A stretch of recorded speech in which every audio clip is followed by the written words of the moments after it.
Halo, salam literasi. Bertemu kembali dengan saya. Kali ini saya akan membacakan karya saya dari kumpulan kompilasi cerpen yang bertajuk Mihara. Namun kali ini saya akan membacakan cerpen berjudul Minggu Terakhir Pinuka. Sebenarnya dalam kompilasi itu ada puluhan judul cerpennya. Namun kali ini saya akan membacakan dengan cerpen yang pertama, Minggu Terakhir Pinuka. Dan sebagai quote untuk menyemangati, di sini dari Mahatma Gandhi. Pertama, mereka meremehkanmu, lalu menertawakanmu, kemudian mereka menantangmu, dan akhirnya kamu menang. Semoga quote dari Gandhi ini menyemangati kita semua. Sekapur sirih. Imajinasi lebih penting dari pengetahuan. Begitulah perkataan Einstein. Pertama membaca kutipan ini, saya belum begitu memahaminya. Namun, arus waktu pun membawa semakin bersahabat ataupun bergelut dengan kehidupan. Hingga pada akhirnya mengamininya. Saya sendiri sudah merasakan bahwa imajinasi salah satu elemen penting yang mewarnai dan menginspirasi banyak hal. Dari yang terkecil hingga terbesar, bahkan teknologi. Semasa kecil saya tidak pernah membayangkan bahwa kelak akan haus membaca karya sastra. Keinginan menuangkan karya sendiri semakin membuncah dan tak terbendung. Kompilasi cerita pendek terdiri dari 14 kisah dari aneka genre, dari petualangan, romansa, kriminal, fantasi, hingga misteri. Semua karya ini dituliskan sejak tahun 2010 dan diantaranya dipengaruhi perjalanan hidup, bacaan, fenomena sosial, dan murni imajinasi. Akhir kata, saya mengucapkan selamat membaca dan salam imajinasi untuk semua sobat pencinta karya sastra. Bali G 31 Juli 2019. Vivian Siahaan. Kisah yang pertama. Sebuah cerita pendek. Minggu Terakhir Pinuka. Angin berhembus dari barat membawa sisa kehangatan, menyentuh pipi, dan matahari sudah seperti mengintip-intip, hendak menghilang. Sejumlah petani seolah tak ingin menyudahi, masih sibuk mencabuti semai. Hamparan sawah lain diisi sekelompok orang yang sudah mulai bertanam. Ini adalah musim tanam. Sangat berbeda dengan tahun sebelumnya. Bulan yang seharusnya masih pada masa rehat, sebuah masa penantian setelah panen, namun musim tanam dipercepat. Anak-anak sibuk bermain lempar lumpur di pematang. Sebagian kecil beberapa mencari ikan-ikan kecil. Petani yang didominasi ibu-ibu berpenutup kepala kain sarung atau yang sering disebut tahuluk mandar. Saat musim tanam, Pak Tani atau para lelaki hanya diperlukan dalam meratakan sawah sebelum ditanami. Sosok pemuda yang setahun lalu berusia ke-17, tepat pada perayaan Hari Kemerdekaan Indonesia, terlihat lelah meratakan sawah. Tulang pipi keras, hidung mancung, mata lebar, dan wajah segi berahang keras. Warna kulitnya mongoloid.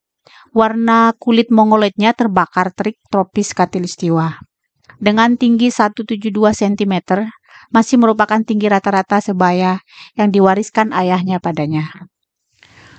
Tulang, belum pulang kah? Sapanya pada lelaki bertopi koboi berwarna hitam yang hampir sepantaran ayahnya. Belum nak, ini masih tanggung. Kudengar kau hendak berangkat. Kau memang hebat, bisa tembus masuk ke teknik. Bagus nak, kau jadi teladan adik-adikmu di kampung. Pemuda itu hanya membalas dengan senyuman dan menjawab rendah. Biasa saja. Terima kasih tulang. Mari saya pulang dulu. Sepanjang jalan desa diiringi bebungaan liar, dibelit ganasnya tumbuhan berduri. Penduduk jarang lewat, sehingga tumbuhan liar itu nyaris menutupi jalan berbatuan. Seorang profesor lahir dari desa itu. Dalam 150 tahun, kampungnya berdiri. Ayah Ibu Puka sangat mengidolakannya, terutama Ibu Puka yang masih kerabat jauh dari sang profesor itu. Tidak bisa disembunyikan, Ibu Puka sangat mengistimewakan Puka. Adiknya Rahel sering cemburu dan mengeluhkannya. Puka anak pintar, cerdas, dan rajin sedari kecil. Ibunya selalu mengatakan itu bawaan dari pihak keluarganya, bukan suaminya. Puka, akhirnya masa depanmu semakin terlihat, nak. Kau memang betul masih kerabat dari pamanmu, Profesor Bintang. Buktikan, nak, kata ibunya. Mama tidak usah khawatir. Aku akan sukses seperti paman. Sekitar 7 keturunan berdiam di tebing dengan puluhan kelompok keluarga. Setiap penduduk saling mengenal, lagi pula anak-anak mereka saling menikahi. Sebuah gereja kokoh berdiri di sana, umurnya sudah 150 tahun. Setiap minggu mereka saling bertemu di sana. Hamparan sawah yang terlalu sempit untuk menyuplai, hingga membuat mereka beranjak dari bangku sekolah. Anak-anak terpencar merantau ke seluruh penjuru kabupaten, penjuru negeri hingga Papua. Jarang didapati rumah baru. Yang ada hanyalah rumah tua, yakni rumah adat. Kayu-kayu penyangga menua dan suasana terlihat sepi. Tampak hanya 3 anak balita bermain di sekitarannya.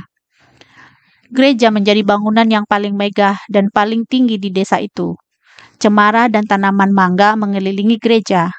Hamparan rumput hijau di halaman menyambut mata. Selalu terlihat rapi. Tetapi bukan pakai mesin pemotong rumput, melainkan gigi kerbau.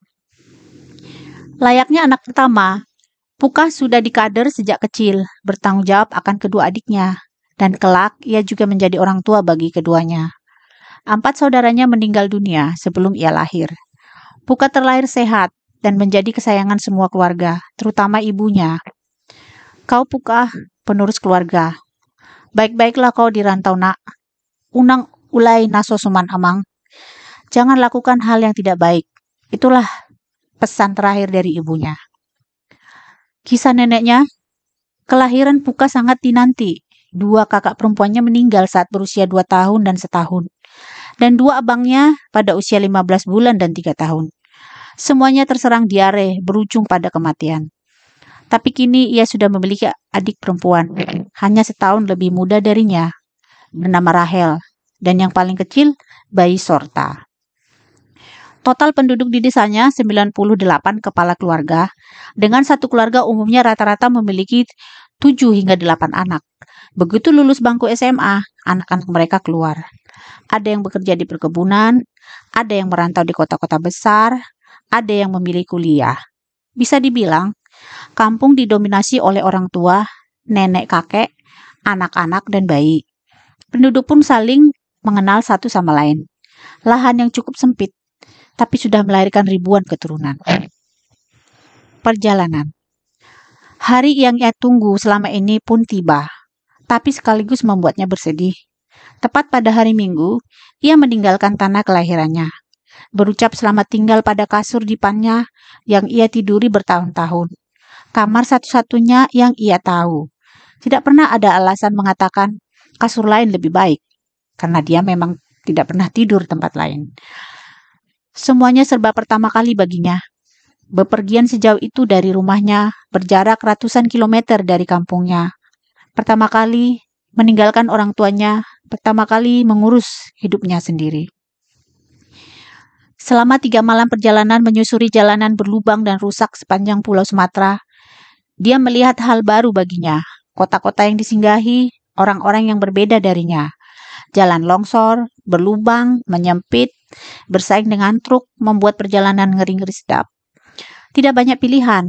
Bis antar lintas Sumatera menjadi andalan kebanyakan orang, dan kebetulan bis itu lewat dari depan rumah Binuka. Pertengahan 90-an, tidak banyak yang mampu menikmati layanan pesawat. Ongkosnya sangatlah mahal. Memasuki wilayah perbatasan Sumatera Utara, pemandangan semakin hijau. Kini memasuki provinsi lain. Beberapa kota di Sumatera Barat disinggahi untuk beristirahat dan melepas lelah. Pemandangannya nan hijau dan memanjakan bola mata. Kini memasuki provinsi berbeda lagi. Hutan lebat dan terkadang tanah longsor menyusuri sepanjang provinsi Sumatera Selatan sebelum melewati kota Palembang dan Sungai Musi yang besar. Masuk ke wilayah Provinsi Lampung, tanahnya merah di sepanjang kiri kanan. Perjalanan diisi tanaman ubi. Kota yang salah satu dari kajian dipercaya dari sekian banyak kajian akan asal-usul penghuni asli Lampung. Bernenek moyangkan suku Batak dari keturunan Opulapongga yang diyakini mengungsi akibat ledakan gunung berapi saat ledakan dahsyat Toba vulkanik yang terjadi jutaan tahun silam. Rumah tampak sangat jarang di sepanjang jalan. Hamparan ladang ubi kayu mengiringi perjalanan. Kampus. Puka tidak bermasalah dengan lingkungannya yang baru. Dia dengan cepat beradaptasi dengan kos-kosan dan kampusnya. Hari berganti bulan, semester demi semester terlewati. Ruangan kelas ada di lantai 2. Siang itu sangatlah terik. Peluh dan keringat bercampur jadi satu. Ditambah menaiki tangga menambah minyak pada wajahnya. Pengumuman nilai sudah ditempelkan di papan pengumuman. Tertunduk dan memang ia sudah menyadari ketidakmampuannya. "Oi Puka," panggil kawannya. Lelaki tinggi bertubuh kokoh itu mendekati dengan suara ngos-ngosan. "Bagaimana nilaimu, kawan?" tanya Benny dengan nada girang. "Tidak bagus, kawan," jawabnya lesu. "Bagaimana maksudmu?" Sambil membenarkan tas ranselnya di pundak kirinya, ia mengernyitkan dahi. "Benny, kalau kau pasti hebat lah, namanya juga Siantarmen. Pintar-pintar," katanya.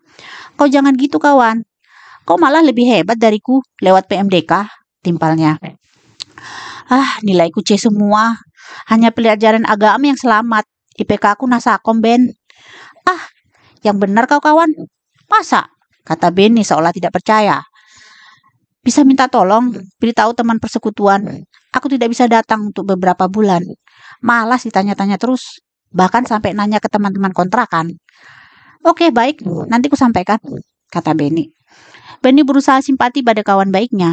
Benny sendiri terkenal pintar dengan jalur UMPTN dan juga tidak pelit mengajari kawan-kawannya. Puka salah seorang dari temannya yang kerap belajar bersama dengannya. Beberapa kali minta diajari Benny untuk beberapa mata kuliah. Lelaki asing di hari Minggu.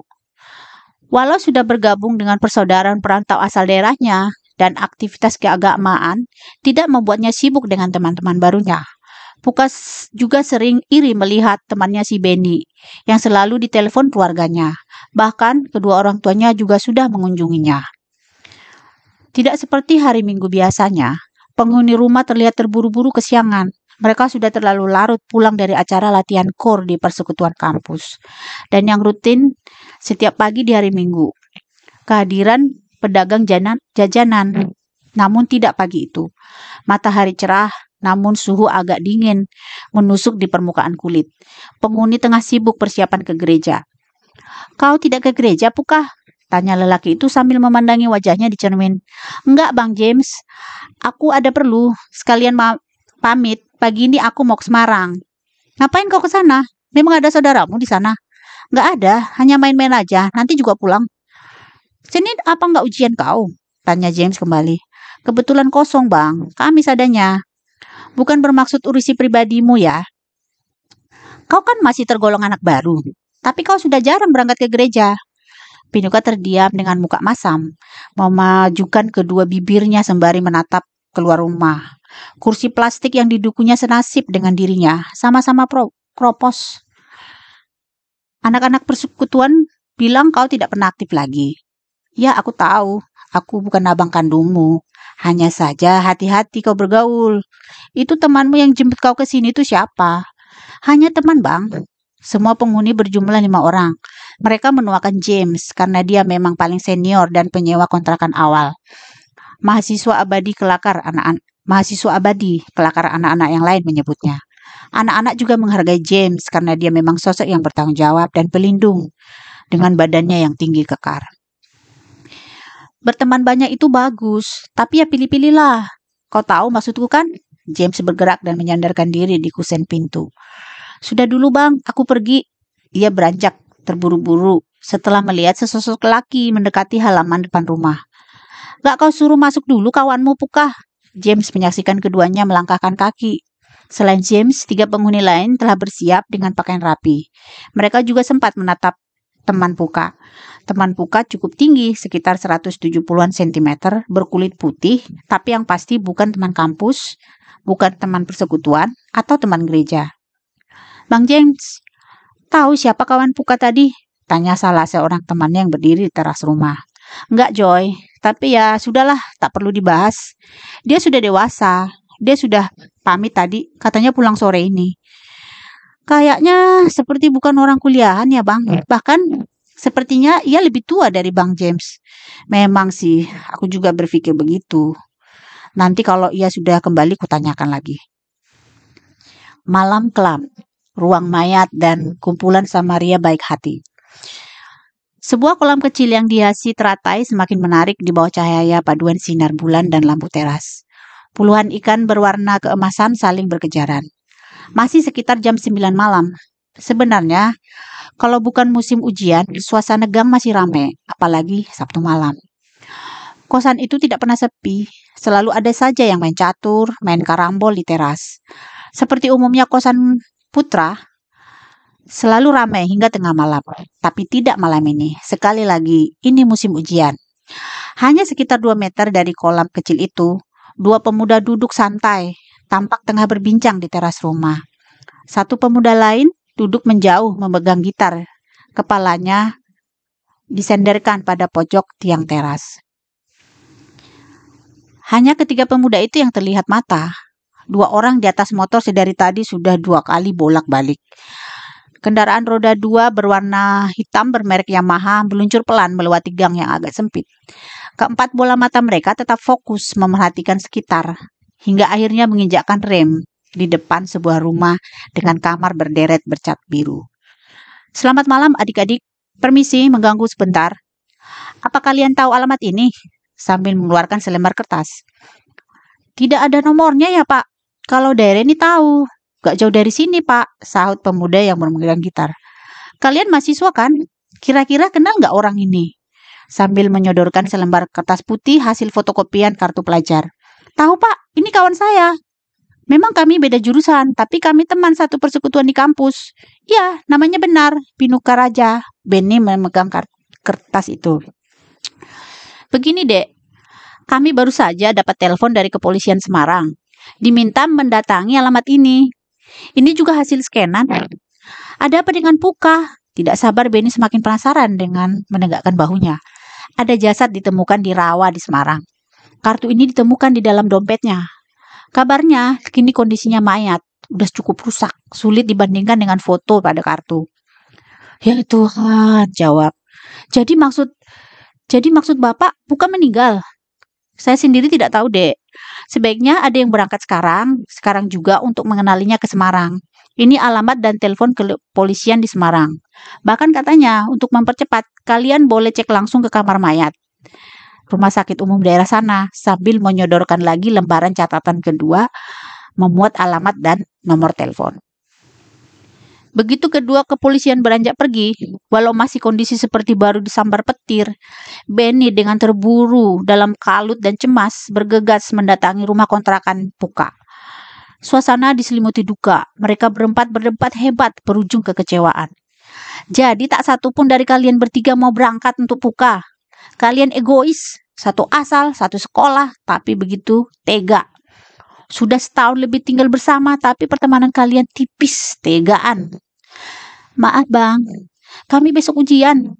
Hampir juga setiap hari sampai Sabtu. Jelas Joy, pemuda paling dekat dengan Puka. Dia berusaha membela dirinya.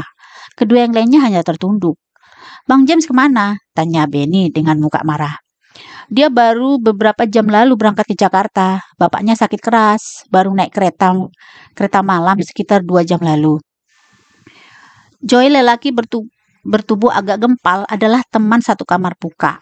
Tidak hanya itu, dia juga adik kelas di bangku SMA dan juga satu kampung.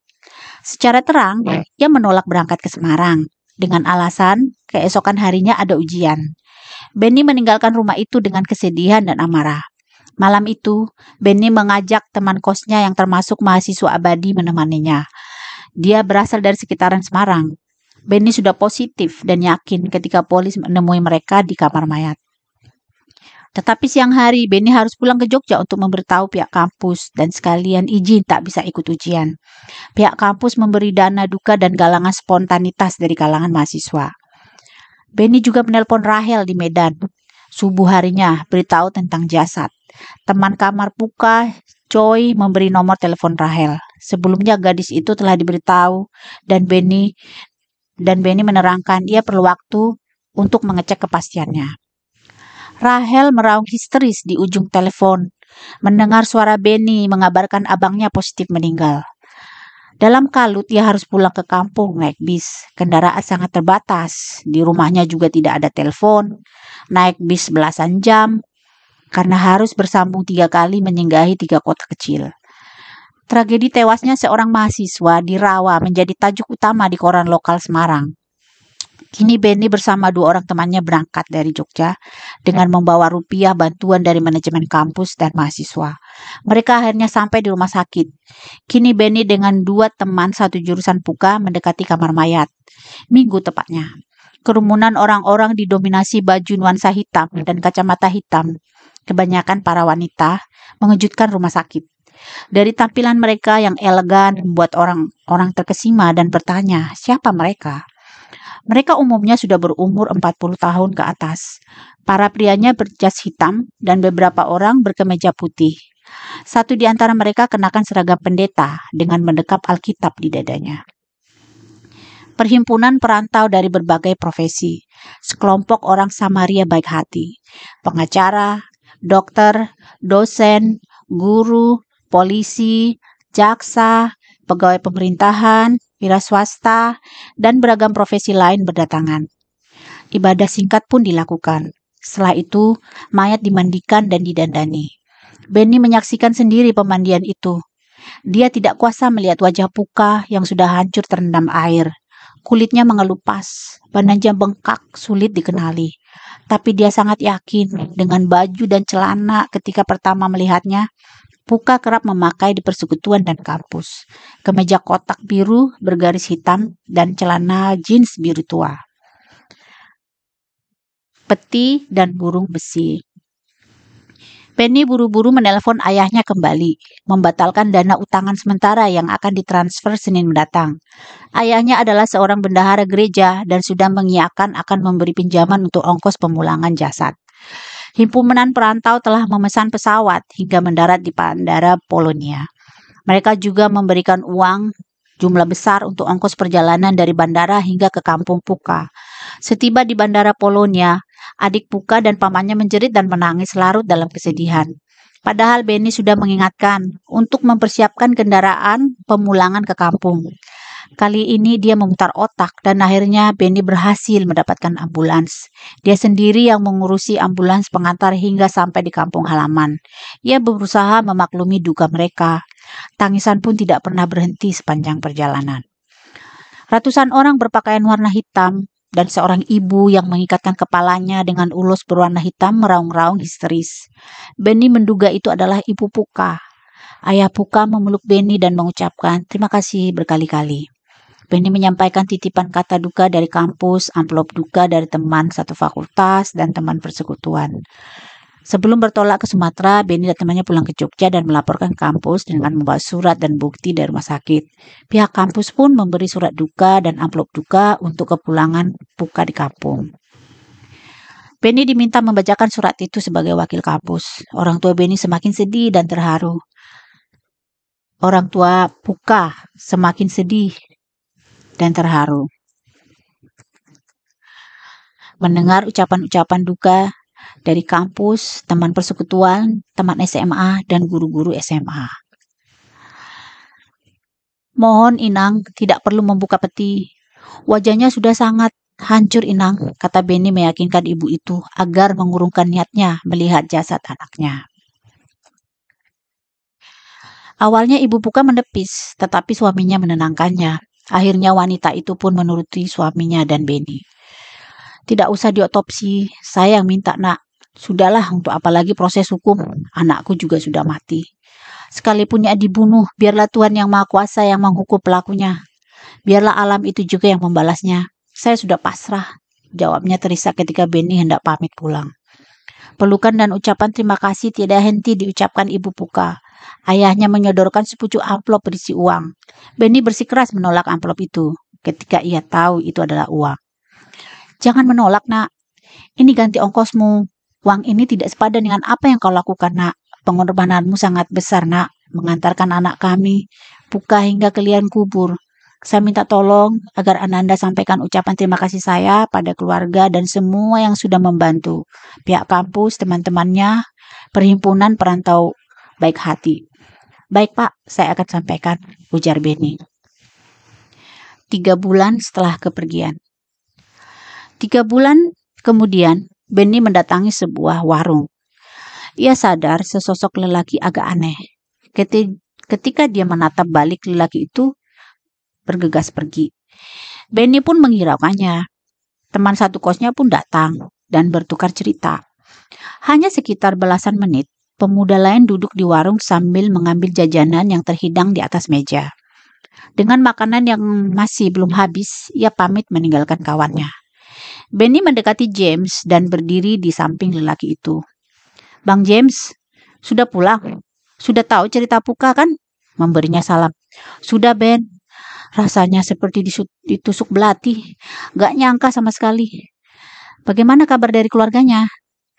Si Rahel, adiknya yang kuliah di Medan, minta agar barang-barangnya dikirimkan ke alamat kosnya saja. Oh, aku sendiri merasa bersalah. Gak bisa berbuat apa-apa. Tempo hari bapakku sakit keras saat kejadian. Aku di Jakarta. Terima kasih ya, Ben. Kau sudah mengurus semuanya. Aku sangat marah sama ketiga anak itu. Mereka sudah kuusir dari kontrakanku. Mereka memang egois, Bang James. Padahal aku juga ujian besoknya. Bahkan memakan waktu hampir seminggu bolak-balik Semarang, Jogja. Aku juga yang mengantar pulang jasadnya hingga ke kampung. Aku sudah dengar semua itu, Ben. Kamu memang berhati mulia, Ben. Tahu kau, anak-anak itu juga tidak memberitahukanku. Padahal mereka tahu nomor telepon rumah kakakku di Jakarta. Mereka sudah kuanggap seperti adik sendiri. Ternyata mereka picik, tukasnya dengan geram. Masih dalam suasana perbincangan sedih, tiba-tiba James melompat dan berlari. Ia berusaha mengejar sesosok lelaki yang barusan lewat. Dia bertopi merah, topi yang dia ingat hari itu. Benny pun turut berlari menyusulnya. Kebetulan jalan tidak terlalu ramai kendaraan. Berhenti, berhenti, panggilnya. Lelaki itu malah melarikan diri masuk ke gang. Benny, orang yang bertopi merah berkaus hitam itu, dia orang terakhir bersama Puka sebelum meninggal. Mereka sama-sama ke Semarang sambil berlari dan berteriak ngos-ngosan. Gak ada waktu bertanya, bantu aku kejar. Benny pun ikut berlari sekencang-kencangnya dan masuk ke gang sebelahnya. Lelaki berkaus hitam itu agak sulit mengejarnya. Namun akhirnya Benny berhasil mencegah di ujung gang lain. Ia terkepung. Pukulan kekar dari kepalan tangan James spontan mendarat di kepalanya, membuat topi merahnya terjatuh. Tampak rambutnya hitam dan lurus, agak berminyak. Kalau gaya potongan boleh tahan, ala DiCaprio dalam film Titanic. Lepaskan aku. Dia berusaha melepaskan lehernya dari tangan James yang kokoh. Kau minta aku bogem lagi? Kenapa Puka bisa mati? Kau yang bunuh Puka? Maaf bang, aku tidak membunuhnya. Kami berpisah sore itu. Ia katanya mau pulang sendiri. Saat itu hujan deras, terminal sangat banjir. Memang daerah itu sulit bedakan mana rawan, mana jalan. Namanya juga banjir bang. Mungkin dia terjerembab, jawabnya sambil meringis kesakitan. Darah pun keluar dari hidungnya. Kenapa kau tidak lapor polisi? Siapa yang percaya omonganmu? Toh Puka juga sudah mati. Dia tidak bisa bela dirinya. Lalu kenapa kau lari? Dan tidak pernah muncul ke rumah sejak kematiannya. Polisi juga tidak pernah menyebutmu. Ayo kita ke kantor polisi sekarang. Sambil menarik-nariknya. Aku takut dituduh membunuh bang. Benar-benar aku juga tidak tahu apa-apa bang. Kumohon lepaskan aku. Lepaskan. James tidak percaya begitu saja alasan pria yang memiliki identitas bertuliskan Bobby, berusia 28 tahun, pekerjaan swasta, dan asal daerahnya pun terpampang. Tiba-tiba 3 lelaki kekar keluar dari kerumunan penonton. Ada apa ini? Tanya keras dari salah satu pemuda tersebut. Mereka mengaku tinggal di sekitaran dan ingin tahu apa yang terjadi. Baik ketiga pemuda maupun kerumunan mengaku tidak satu pun yang mengenali pria yang berdarah itu. Setelah dijelaskan, ketiga pemuda itu dan kerumunan pun memecah sendirinya. Pria yang lebih tua menyarankan agar dibawa ke kantor polisi terdekat. "Jangan bang, jangan bawa aku ke polisi. Aku tidak salah bang," pintanya dalam tangisan.